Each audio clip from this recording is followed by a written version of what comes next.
अस्सलामुअलैकुम सामीन। 10 रबीउल सानी है, 6 नवंबर है। ख़बर का उन्वान है इस्लामी अक़ीदे।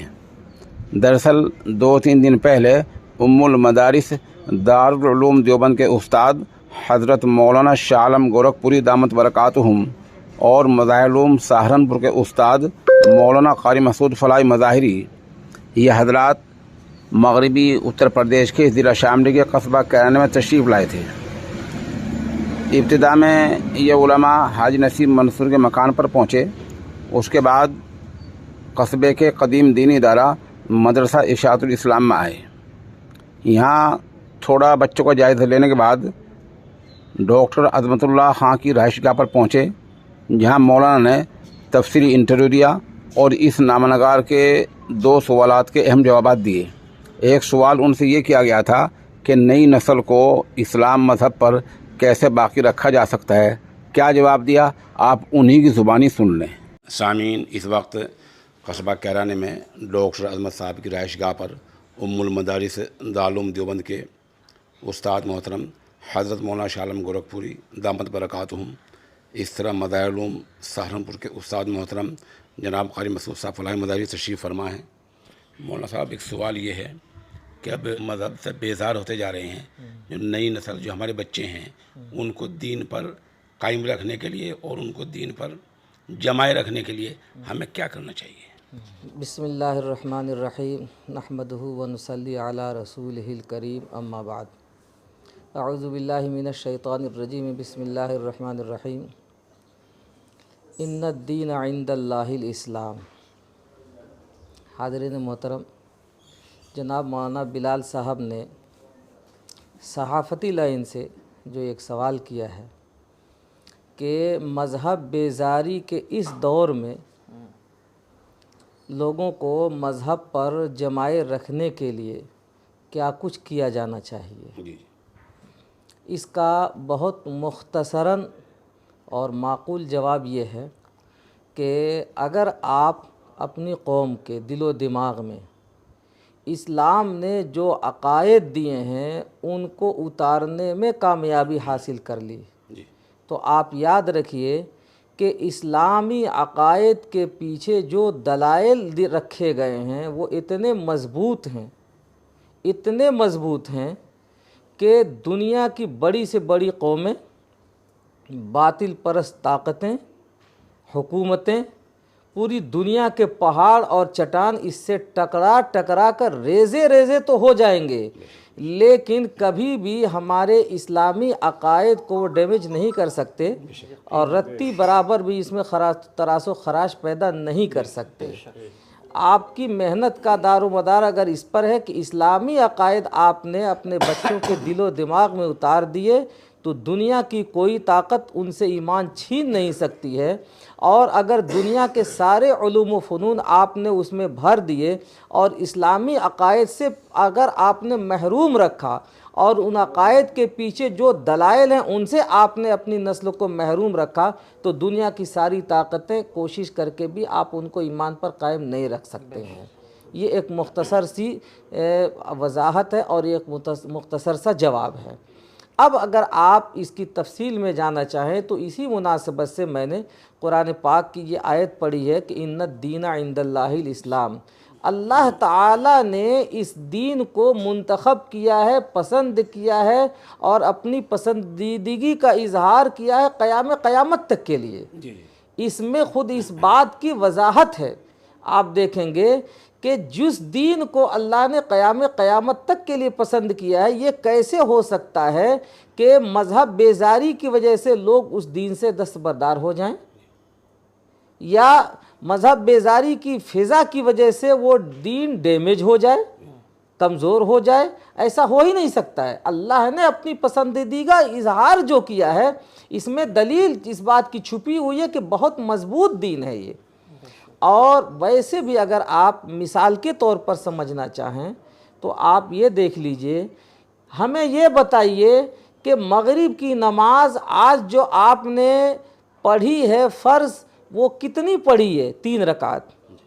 कैराने में 3 पढ़ी गई है, पूरी दुनिया में भी 3 ही पढ़ी गई है। और कल कितनी पढ़ी गई थी? 3 ही। उससे पहले कितनी पढ़ी गई थी? 3 ही। और आप याद रखिए कि 1450 साल का ज़माना इसके ऊपर गुजर गया। ऐसा तो नहीं हुआ कि कोई ताकत, कोई हुकूमत, कोई कल्चर, कोई तहजीब या दुनिया की कोई कौम आ करके मगरिब की 3 के बजाय 3.5 पढ़ा दे, 4 पढ़ा दे या 2 पढ़ा दे। 1450 साल गुजार लिए हमने।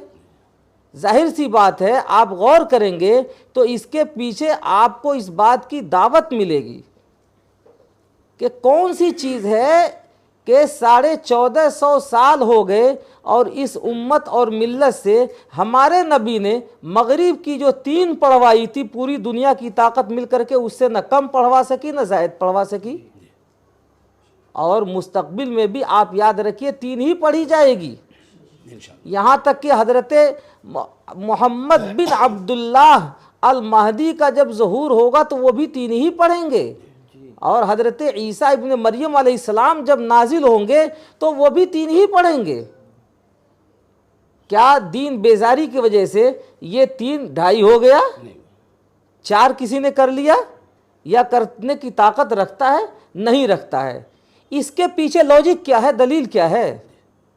दलील ये है कि ये दीन जो आपने लिया है अपने बाप दादा से लिया है, उन्होंने अपने बाप दादा से लिया है, उन्होंने अपने बाप दादा से लिया है। इस तरह से उन्होंने उनसे पहले हजरत सहाबा से लिया, हजरत सहाबा ने नबी से लिया है, और नबी पाक सल्लल्लाहु अलैहि वसल्लम को हमारे खुदा ने जिब्रील के वास्ते से दिया है, जिसमें तसलसल बाकी है।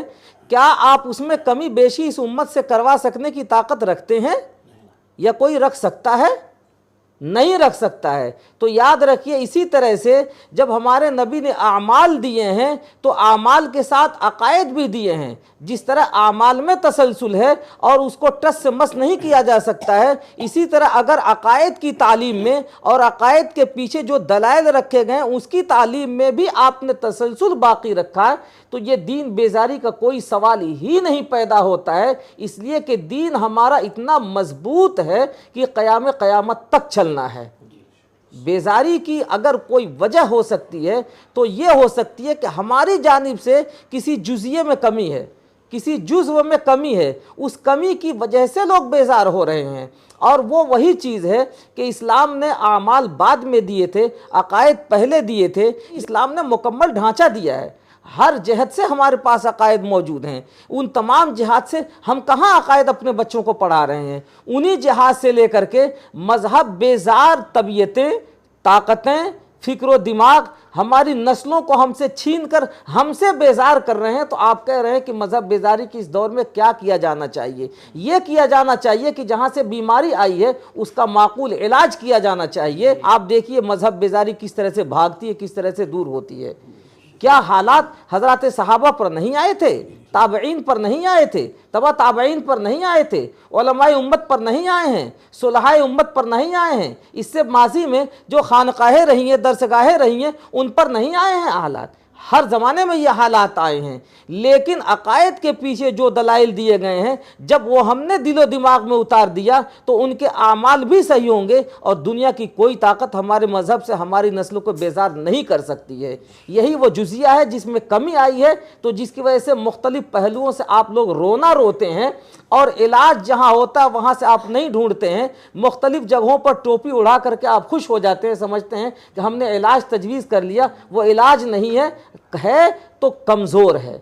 आप इस जुज़िये पर गौर करें, आपका सवाल खुद ब खुद ख़त्म हो जाएगा। मैंने मुख्तसर भी दलील दे दी और इसकी कुछ कदर तफसील भी कर दी है। अब आपके समझ में आ जाए, खुदा करे अंदाज़े बयां गर्च मेरा शौक़ नहीं है, शायद कि उतर जाए तेरे दिल में मेरी बात। जब हम लफ्ज़ अक़ीदा बोलते हैं तो लफ्ज़ अक़ीदा बोलते ही या क्या हम समझें कि अक़ीदा क्या होगा, कि इस अक़ीदे से क्या मतलब होगा हमारा?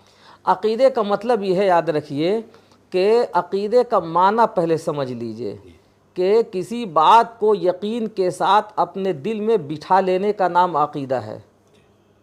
और इस्लाम ने जिन बातों को दिल में बिठा करके और उस पर यकीन कर लेने की दावत दी है, उन तमाम के मजमूए को हम अक़ायद कहते हैं। और वो सिर्फ़ तौहीद में नहीं है, रिसालत में नहीं है। तौहीद और रिसालत उसके अहम अज्ज़ा हैं।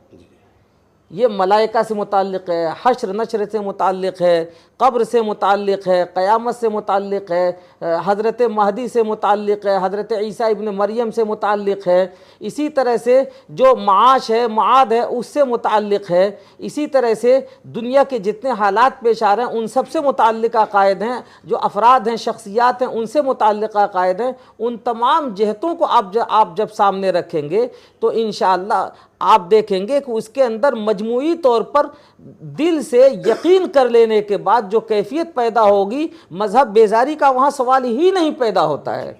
इसीलिए वो सवाल पैदा हो रहा है। इन सब के मजमूए की शक्ल में एक नई किताब अभी जो वजूद में आई है, उसका नाम इस्लामी अक़ायद व मालूमात है। आप उसमें देखें 230 अक़ायद रखे गए हैं। वो बच्चों को आप ऐसे पढ़ाएं जैसे गिनती और पहाड़े याद कराए जाते हैं। जब बच्चा अपने तबीयत से अपने दिलो दिमाग में उसका मतन उतार लेगा तो पूरी ज़िंदगी उसको शरह करने का और हासिल करने का मौका मिलता रहेगा। दुनिया की कोई ताकत ऐसी नहीं पैदा हो सकती इंशाअल्लाह जिन बच्चों के दिलो दिमाग में ये 230 अक़ायद उतार दें कि कोई बातिल फ़िरका उनको उचक ले जाए और हमसे बेजार कर दे। ऐसा हो नहीं सकता है, लेकिन आप उस पर अमल करके देखें।